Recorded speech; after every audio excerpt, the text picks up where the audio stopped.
എന്റെ കൂടെ അങ്ങനെ പറഞ്ഞു, ഞാൻ എന്റെ കൂടെ കൂടിയാണെന്ന് പറഞ്ഞ്. എന്റെ കൂടെ കൂടിയ ആളാണ്. ഇന്ന് ഞാൻ ഇവിടെ നിന്ന് ഉത്സാഹത്തോടു കൂടി സംസാരിക്കുന്നുണ്ട്. അതിന്റെ പിന്നിൽ പ്രവർത്തിക്കുന്ന ആളാണ് ഇവിടെ. എനിക്കൊരു ഷോപ്പുണ്ട്.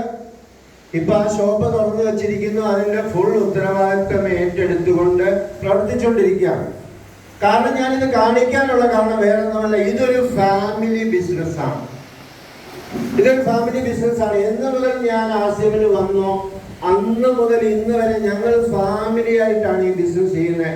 വളരെ സന്തോഷത്തിലാണ് ഈ ബിസിനസ് ചെയ്യുന്നത്.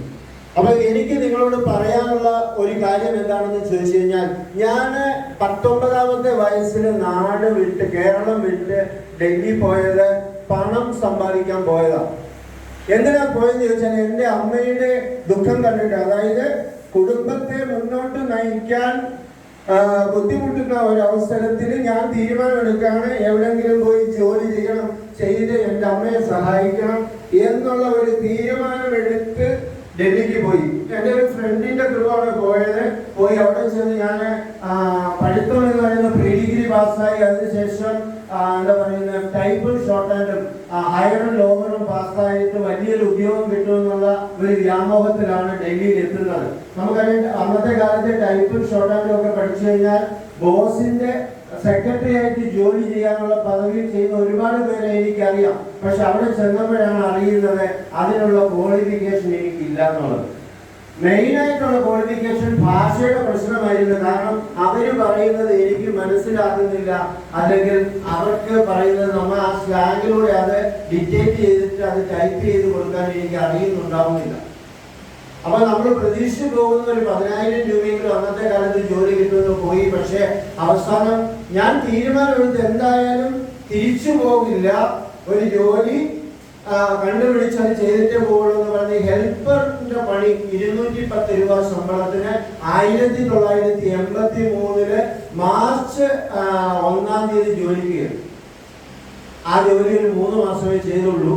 കാരണം അവിടെ മുമ്പേ പറഞ്ഞാൽ സാറ് പറഞ്ഞാൽ ആഴ്ചയിൽ എത്ര മണിക്കൂർ ചെയ്യണമെന്ന് ചോദിച്ചാൽ അതായിരുന്നു എന്റെ പ്രശ്നം. പക്ഷെ ഞാൻ 12 മണിക്കൂർ ചെയ്യാൻ തയ്യാറായിരുന്നു. പക്ഷെ അത് 24ലേക്കും 36 മണിക്കൂറിലേക്കും പോയപ്പോൾ എനിക്ക് ചെയ്യാൻ പറ്റാതെ ഞാൻ ആ ജോലി വേണ്ടാന്ന് വെച്ചു. കാരണം 12 മണിക്കൂർ കമ്പൽസറി ചെയ്യണം. അടുത്ത ആള് റിലീവർ വന്നില്ലെങ്കിൽ നമുക്ക് പോകാൻ പറ്റത്തില്ല, വീണ്ടും നമ്മൾ ചെയ്യണം. വീണ്ടും നമ്മളെ എന്ന് ചെയ്യേണ്ട ആ റുട്ടീൻ വരും. അപ്പോഴും പിന്നെ അടുത്ത ദിവസം ആള് വന്നിട്ട് പോകാൻ പാടില്ല. അങ്ങനെയായിരുന്നു. അതുകൊണ്ട് വേണ്ടാന്ന് വെച്ച് വീണ്ടും ട്രൈ ചെയ്തിട്ട് വീണ്ടും ഒരു എക്സ്പോർട്ട് കമ്പനി കയറി.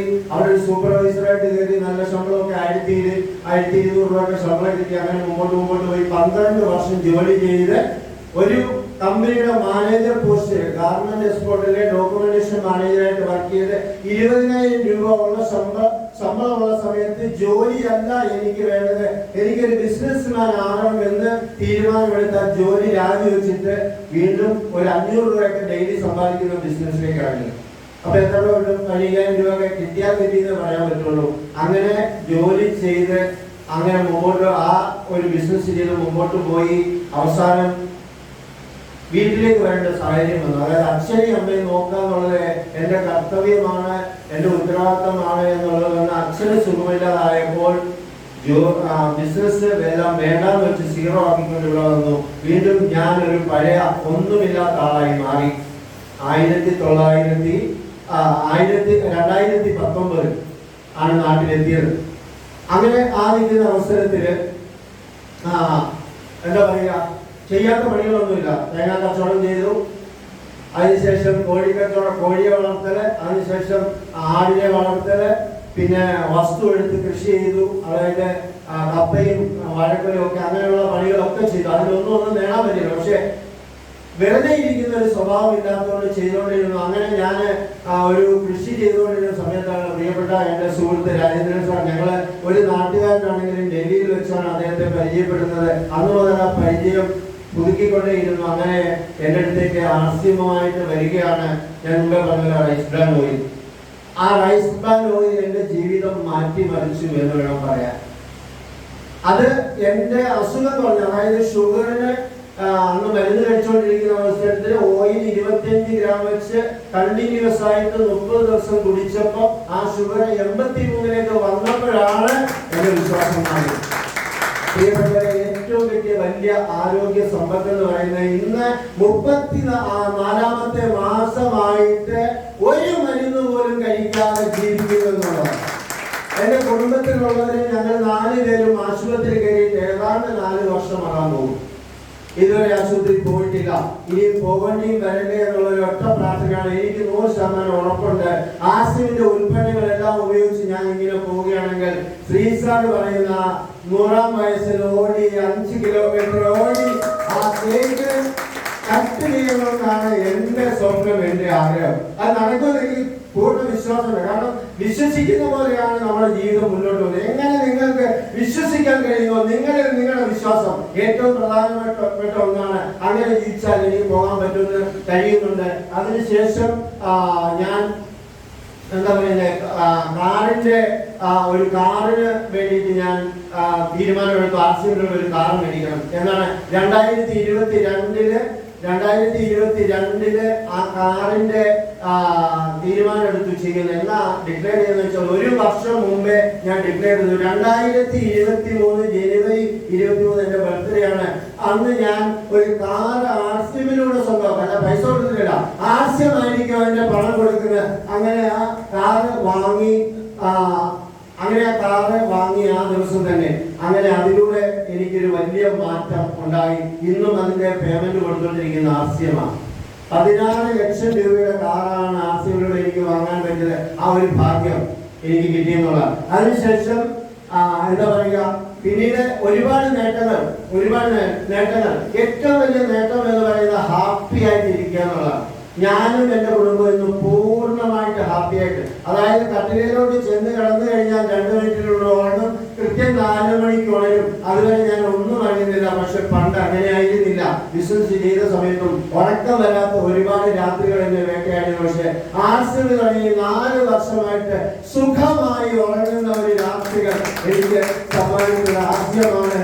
അതിലുപരി രാജേന്ദ്രൻ സാർ പേളച്ചി ചെയ്തുകൊണ്ട് അദ്ദേഹത്തിന് നമ്മുടെ TCG എന്ന് പറയുന്ന ആള് കൊണ്ടുപോയി എന്താണ് പേരിന് ഒരു മൊമെന്റ് കൊടുക്കാൻ, അത് മേടിക്കാനും ഒക്കെ അദ്ദേഹത്തിന് ഭാഗ്യം കിട്ടി. പക്ഷെ ഇത് ഞാൻ എന്റെ അച്ഛന് തുല്യം സ്നേഹിക്കുന്ന വ്യക്തിയാണ്.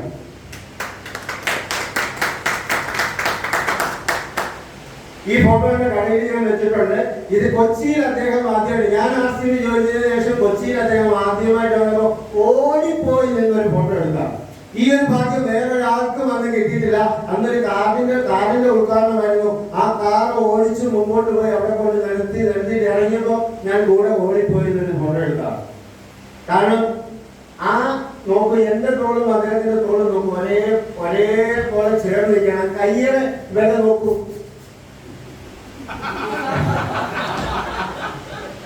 അതായത് ആ ഒപ്പത്തിനൊപ്പം ഭാഗ്യം എന്നേ പറയാൻ പറ്റുള്ളൂ. എന്തായാലും ഞാൻ എന്റെ ഒരു സൗഭാഗ്യം എന്ന് ഇനിയുള്ള 5 വർഷം എൻജോയ് ചെയ്യുക എന്നുള്ളതാണ്. ആദ്യത്തെ ഈ 5 വർഷത്തിനുള്ളിൽ ഞാനും എന്റെ ഫാമിലിയുമായിട്ട് ആദ്യത്തെ ട്രിപ്പ് ഇസ്രായേലിൽ പോവുക എന്നുള്ളൊരു ട്രിപ്പാണ് എന്റെ വിഷനായി. അതായത് എന്റെ സ്വപ്നത്തിലുള്ള 100% നടക്കും. ഒരുപാട് രാജ്യങ്ങൾ കടക്കും, ഒരുപാട് അച്ചീവ്മെന്റുകൾ നേടും.